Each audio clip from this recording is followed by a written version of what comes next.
family dog taken away by animal control for mauling a newborn baby. Is grieving after a dog kills an infant child. As a grandmother walks with her little grandchild, that dog came flying across the street and latched onto that little girl. Attacked by a pit bull more than a year ago, getting a second chance at a normal life because of our amazing... Now let's continue with this crusade against these disgusting, dangerous dogs and their disgusting, dangerous owners. You've all heard the saying that a dog is man's best friend. They claim that dogs were bred over thousands of years to be a companion to humans. Well, if that is the case, then why is it that dogs attack more humans than any other animal? Even though there is a higher number of households in America that own dogs, cat owners are more likely to own more than one cat. So as a result, there are actually more cats in America than there are dogs. But according to this source and every other source I've found, there are about 400,000 cat bites each year.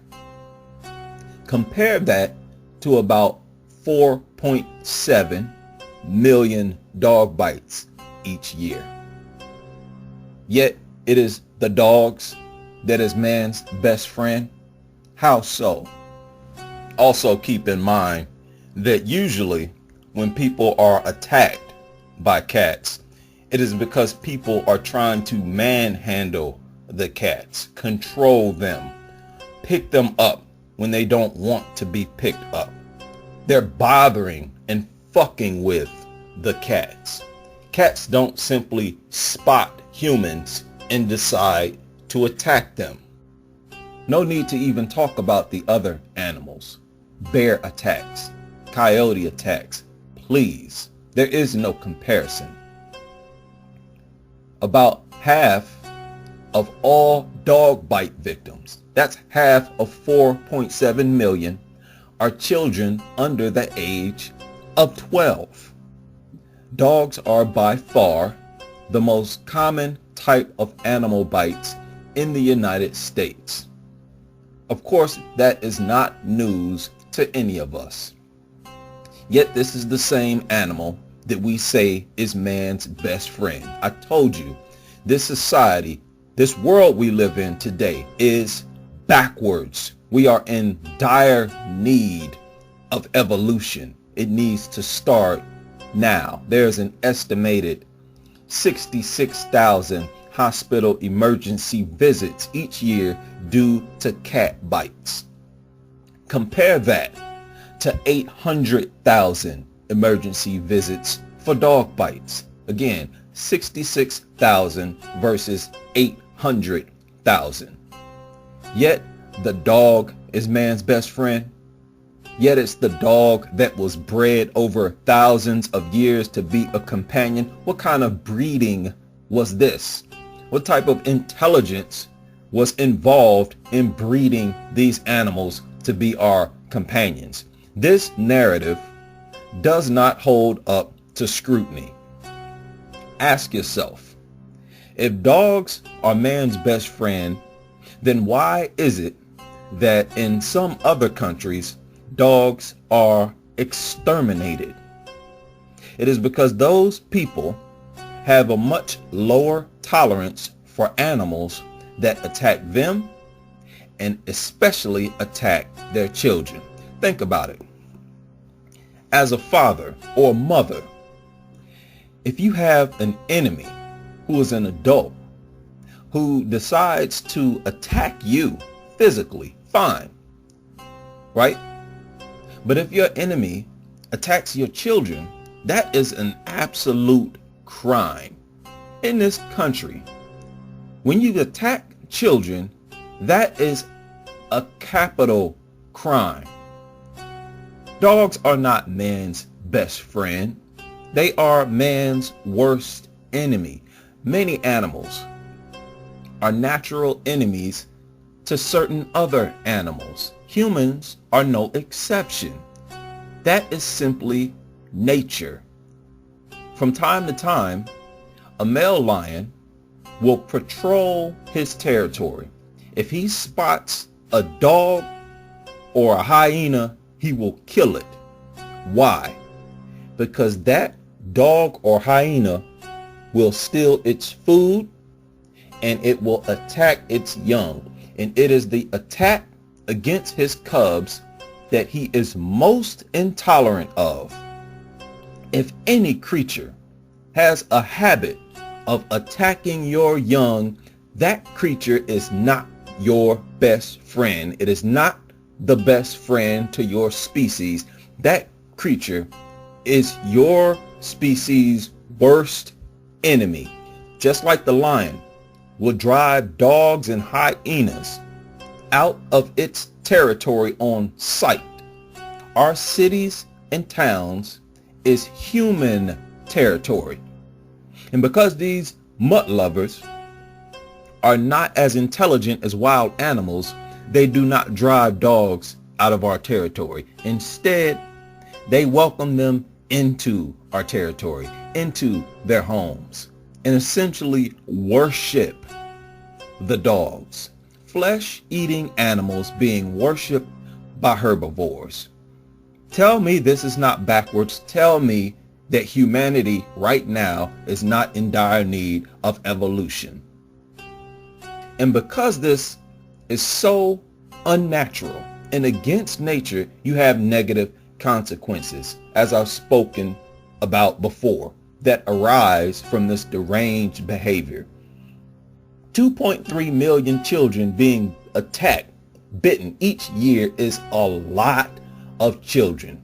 4.7 million people is a lot of people. Yet these people refuse to push our natural enemies, these dogs, out of our territory. Over 700 dogs have been culled by Pakistani officials in Karachi in an attempt to curb stray dog attack on thousands of people every year.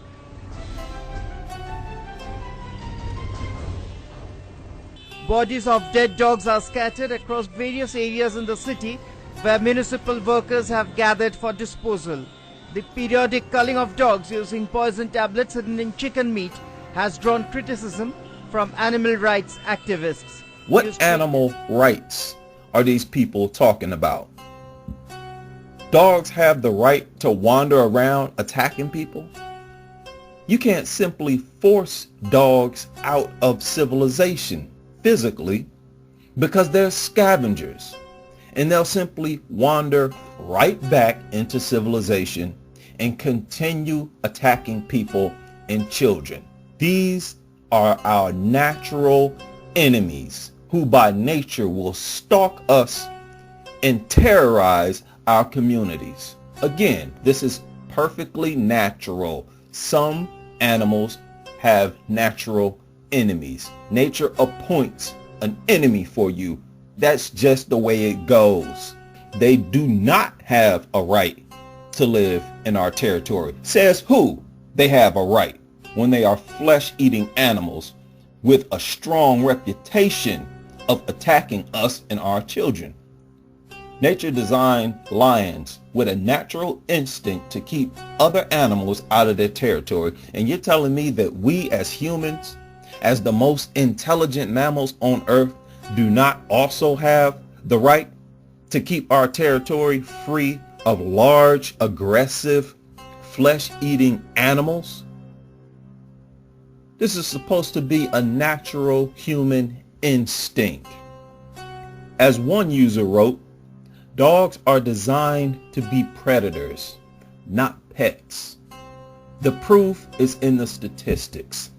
This is exactly why some countries, their pest control units are instructed by the government to exterminate dogs.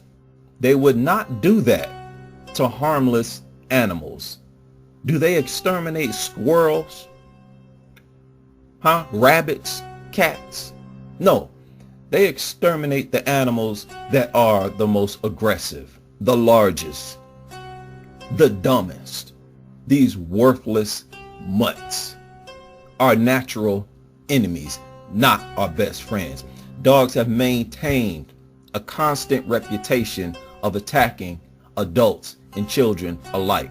What kind of sense would it make to release all prisoners who have been convicted of being serial killers and child abusers and allow them to roam society freely, right? To invite them to live in your home with your kids.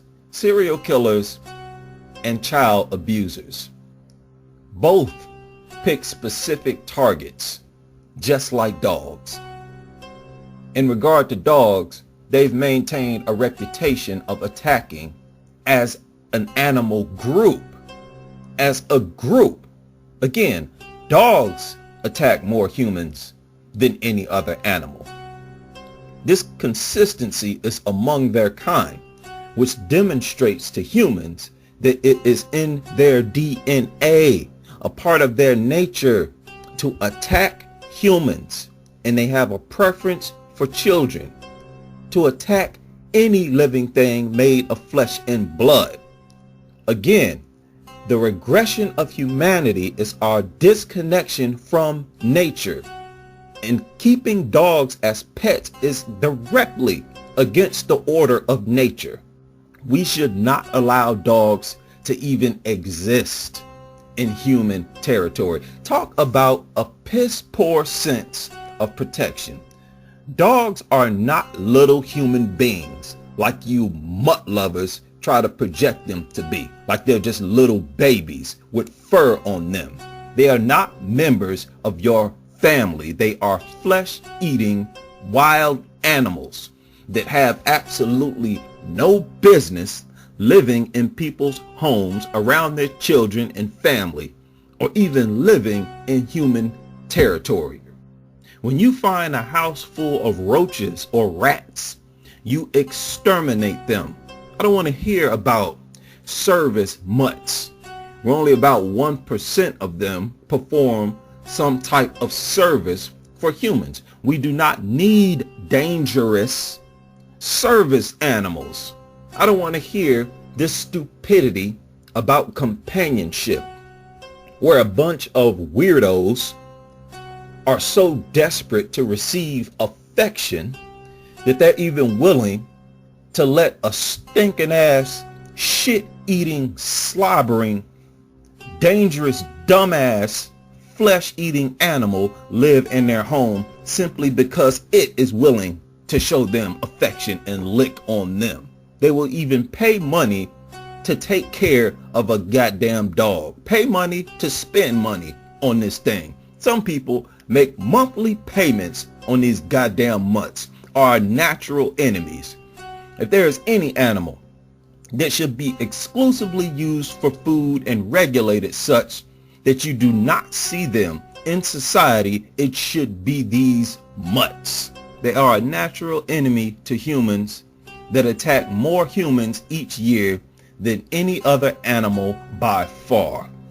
How these mutts gained the nickname man's best friend escapes me. Under these circumstances is beyond me.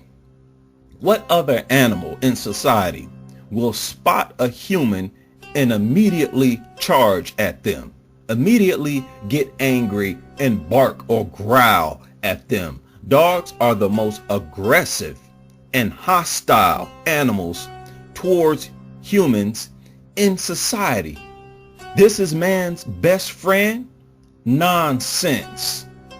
That, again, narrative does not hold up to scrutiny. It is not confirmed by reality.